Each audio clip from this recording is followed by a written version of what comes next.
You learn to trust your instincts in OB. Things go wrong fast. Bleeds, drops in fetal heart rates, cords wrapped where they shouldn't be. Your gut tells you when something's off, sometimes before the machines do. Still, I've never known how to explain what happened that night. It was mid-January, the kind of snowstorm that makes the whole world feel muffled. Thick, wet flakes blanketed the hospital parking lot. Staff were stuck pulling doubles.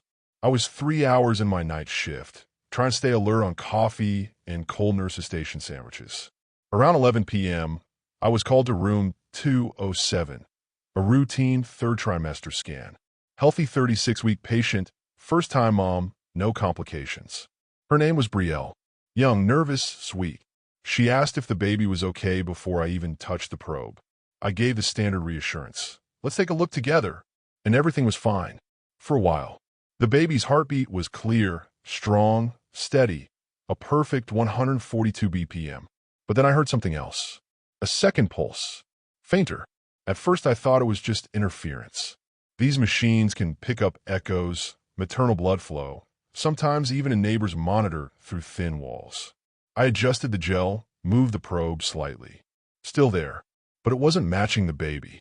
It wasn't even matching the mother's. It was faster, sharp, and irregular. And it was outside the uterus. That's what froze me.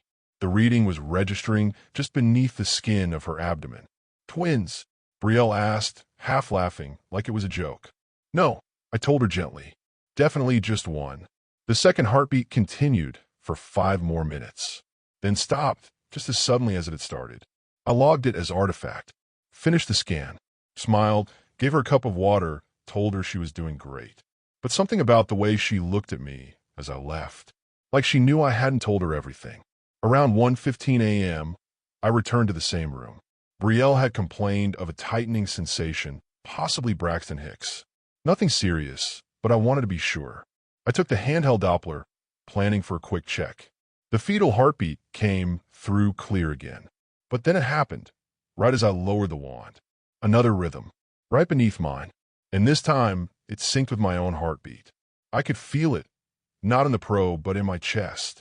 A strange doubling, like someone was mimicking my pulse a split second behind. My ears rang with it. The Doppler was picking up 2 patterns in perfect unison.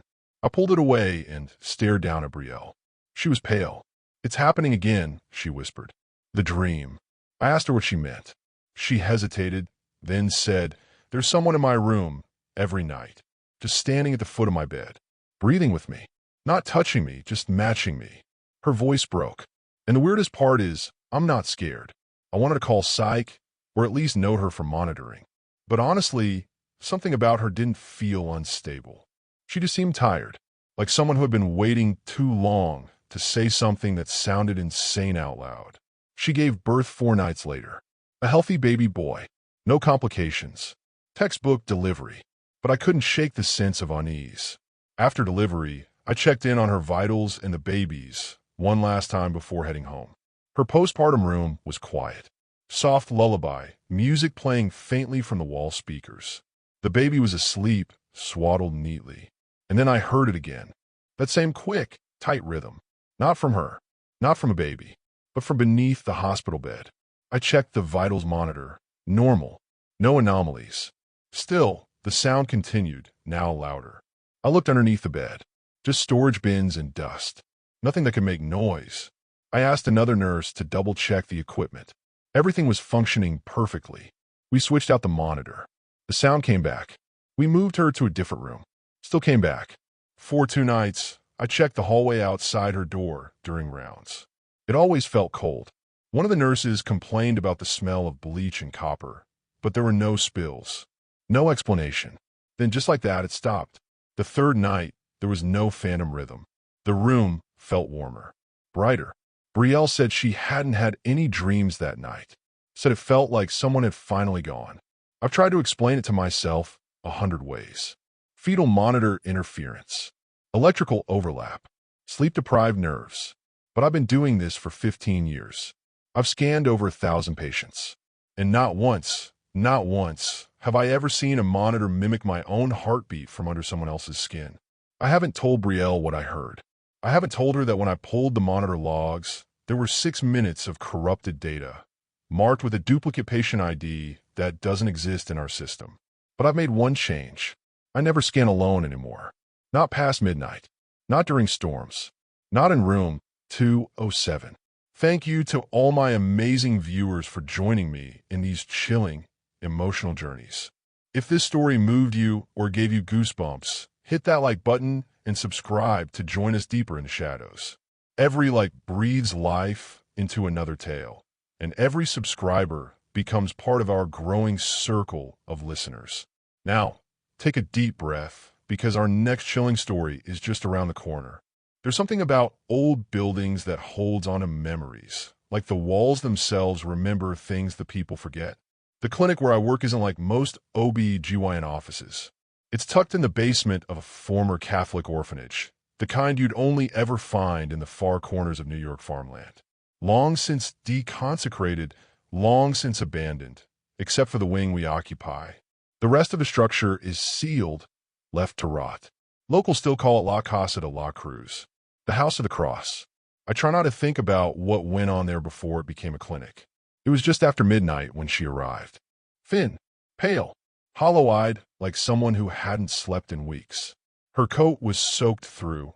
Rain had been falling steady for hours, and she clutched her stomach like something inside was twisting.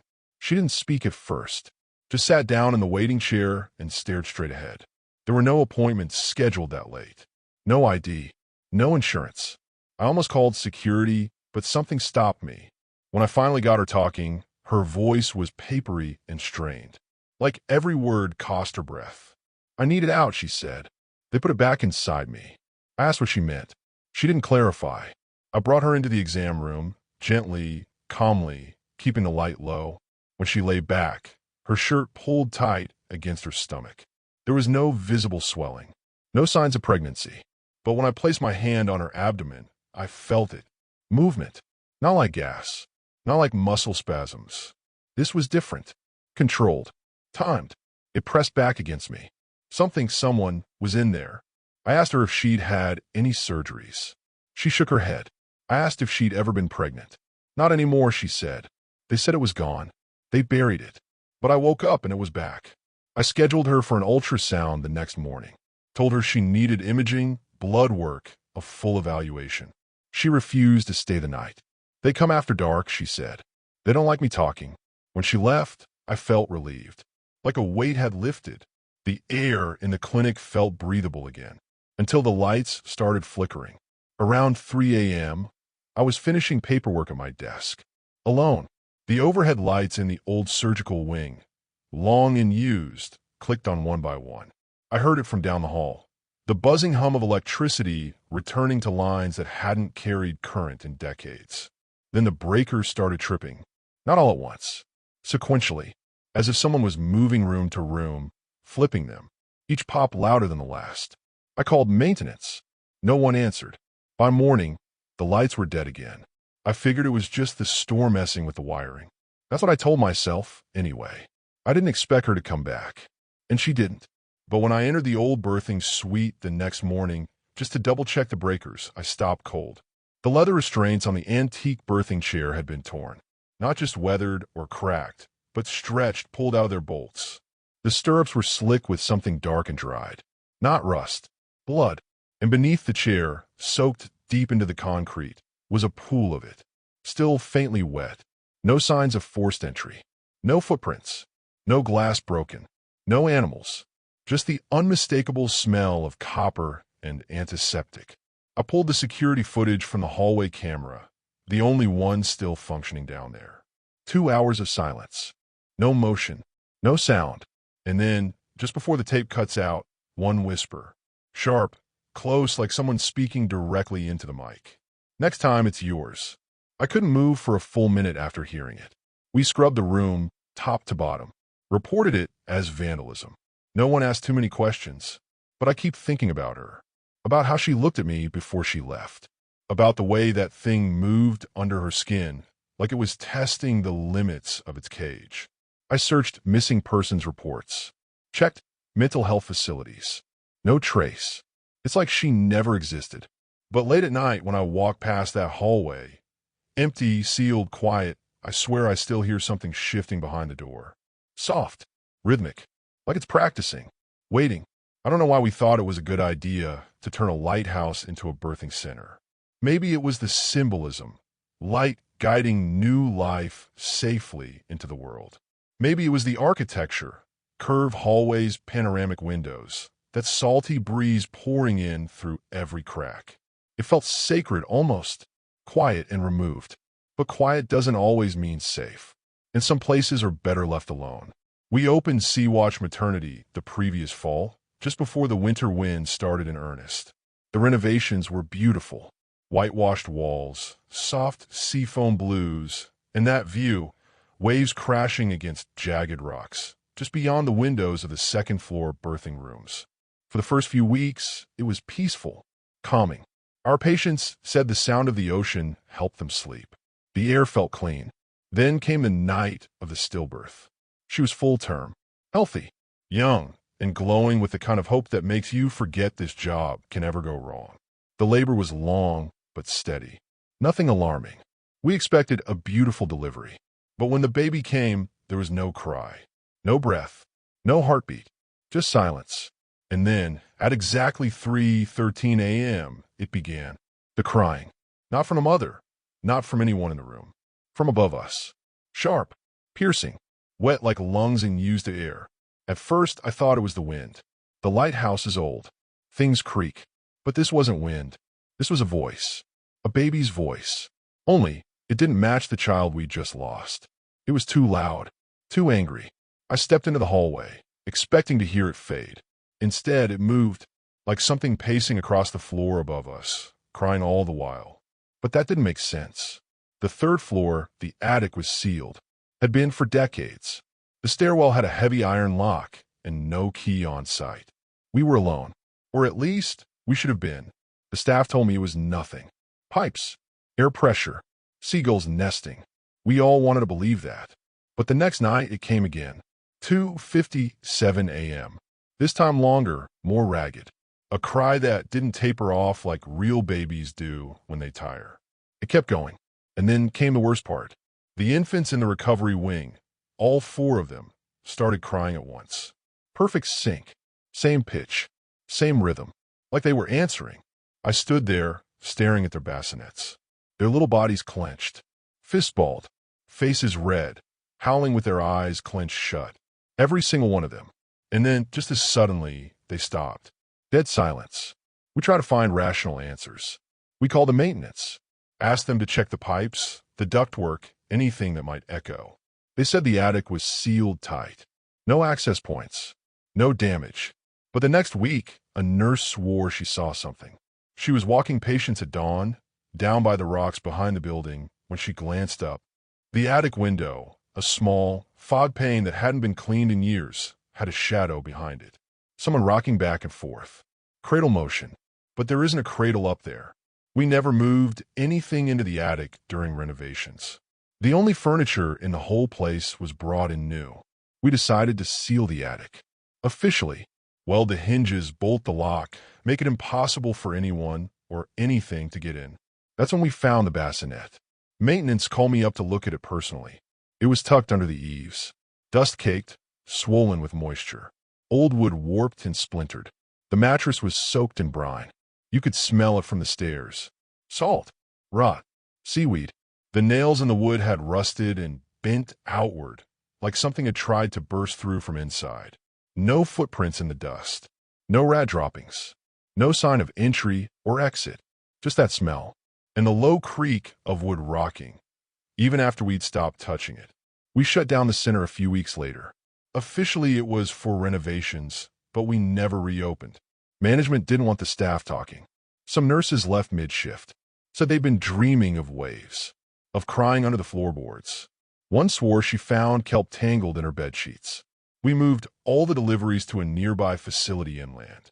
Clean, sterile, safe, but I still hear it sometimes. Only on the full moon. Only in the dead hours between 3 and 4 in the morning. A baby crying, thin and high. It drifts on the wind like the ocean is calling something back. And the worst part? I can tell it's not coming from memory. It's coming from me, from somewhere deep in my chest. And I don't think it's done yet. I've been an OB for 15 years. You learn to compartmentalize. You have to, or you drown. Joy and tragedy walk side by side in this line of work. But there are some losses that don't leave you. They just sit inside you. Quiet. Heavy. For me, it was the Briggs baby. She was perfect. Full term. Strong heartbeat on the monitor until the final hour. The umbilical cord wrapped twice around her neck, tightly enough that by the time we got her out, there was nothing to be done. She never cried. Her mother, Danielle Briggs, was inconsolable. It was her first pregnancy after years of IVF. I remember holding her hand as she screamed. I saw her. I saw her smile in the scan. You told me she was fine, and she had been, until she wasn't. I still see her sometimes in dreams. The baby, sleeping, face turned slightly to the side, one tiny cleft in her right earlobe. A birthmark like a pale thumbprint near her left hip. One deep dimple in her chin, like her father's. I remember every feature, which is why what happened 6 months later still haunts me. It was a Friday night. A freak windstorm knocked out half the city's power grid. Our hospital switched to generators, but not without glitches. Elevator shutdowns, monitors stuttering, backup systems struggling to keep up. We were running with skeleton staff. Just after 2 a.m., a woman arrived at the ER doors in labor. No ambulance. No call ahead. Just appeared. She had a heavy sweatshirt pulled over her head, soaked with rain. Her face was shadowed. She didn't speak, just handed over a slip of paper with the word help scribbled on it in shaky handwriting. I met her in triage. Her contractions were 2 minutes apart. She was fully dilated. There was no time to prep, no time for full charts or forms. We brought her to a delivery room and set up what we could. I delivered her baby by flashlight. One of the nurses held it over the mother's knees while I worked. It was a girl. Quiet first, then one sharp, angry cry. Alive. Healthy. Breathing. When I handed her over, the woman cradled the baby tightly, tears streaking down her face. She whispered one thing. She's back. That's all she said. Over and over. She's back. She's back. She refused monitoring. Refused to give her name. Said she needed a moment alone. When I came back 10 minutes later, she was gone. No one saw her leave. There were no nurses on shift near the entrance. Security had no logs. The doors hadn't opened. And yet both she and the baby had vanished. We thought maybe she'd taken a back exit, though that door locks from the inside. Still, emergency overrides happen. I filed a report, called social services, logged the incident as a walkout. Then I moved on, until a few hours later when I walked into the NICU, room 6, and saw her, sleeping, swaddled in pink, chest gently rising and falling. The Briggs baby. Same cleft earlobe. Same faint birthmark just beneath the ribcage. Same dimple. Impossible. I walked to her bassinet in a trance. The name card read baby girl, unknown. But it wasn't just similarity, it was exact. Down to the tiny swirl in her hairline. The same child I declared stillborn 6 months earlier. I ran to the terminal to check the registry. No birth log that night under any unknown mother. No infant admissions. No new entries after 2 a.m. I pulled the security camera from the NICU. There was nothing for a long stretch, just the usual grainy nighttime loop. Then, at 3:11 a.m., the feed flickered. And when it came back, the crib was there. The baby was already inside. No one entered. No nurse. No mother. No motion. Just that one flicker. And then she was. I didn't sleep that day. I watched the monitors. Stay by her side. Other nurses noted how calm she was. Barely cried. Always watching, even when her eyes were half closed. I stayed until my shift ended, afraid to leave her. When I returned the next morning, she was gone. The crib had been stripped, sheets folded tight. The card was missing. I asked the charge nurse. She thought I was mistaken. Said the NICU hadn't received any unregistered infants the night before. I checked the feed again. Room 6 never had a bassinet in it. Not according to the cameras. Just 6 empty hours. Then flicker. Then gone. I filed a second report. This one was met with raised eyebrows. Till I was tired. Probably seeing patterns. And maybe I was. But I know what I saw. I've memorized that baby's features. I carried the guilt of her death for half a year. And for one impossible night, I saw her again. Alive, breathing, whole. And now she's gone again. I still work at the NICU. Still walk the same floor. Room 6 is used less and less these days. Staff say it feels colder, but the monitors there spike without warning. That babies cry harder when they're placed in that crib. I haven't said anything else. There's no one left to convince. But I've started keeping my phone camera on when I do rounds. Just in case. In case she comes back again. In case next time, she isn't alone. They say hospitals are never truly quiet. That even in the dead of night, there's always a hum of machines, of fluorescent lights, of life moving just beneath the surface. But that night, it was silent. It began with an evacuation drill. Routine, annoying even, but halfway through a real emergency hit, an old pipe burst near the ICU, flooding half the surgical wing. Patients were shuffled like cards and departments scattered. I got assigned to the backup OB wing. Only it wasn't really a backup. It was a last resort. They'd forgotten the lower level even existed. Beneath the main hospital, 2 floors down, was the original maternity wing, sealed in the late 80s after asbestos and budget cuts gutted the expansion plans. The stairs creaked. The walls were peeling. Paint hung in long strips like shed skin. It smelled like bleach and mothballs. Old paper. Something stale and forgotten. They'd only sent me down to inventory supplies, see what could be salvaged for temporary triage space. The night shift was quiet. I was alone, and I wasn't worried until 2:40 a.m. That's when I heard it. A soft chime. Faint, metallic. Familiar in a way that made my stomach twist. It was the old delivery bell. Every room used to have one, back when nurses weren't tethered to pagers. Patients in labor would pull a cord, and that bell would ring to alert staff. Except none of them were connected anymore. Not since the floor had been sealed. I stood still for a moment, waiting for an echo. Then came the crying. Not loud, not a newborn, just a single, gasping wail. My body moved before my brain could catch up. I followed the sound down the corridor, past empty rooms that hadn't been opened in decades. And then I reached it. Room 12. The door was different. Not just older, but heavier, bolted at the base. I'd seen it earlier in the night, padlocked and marked "Do not enter." Now the lock hung broken. Twisted metal. I hesitated.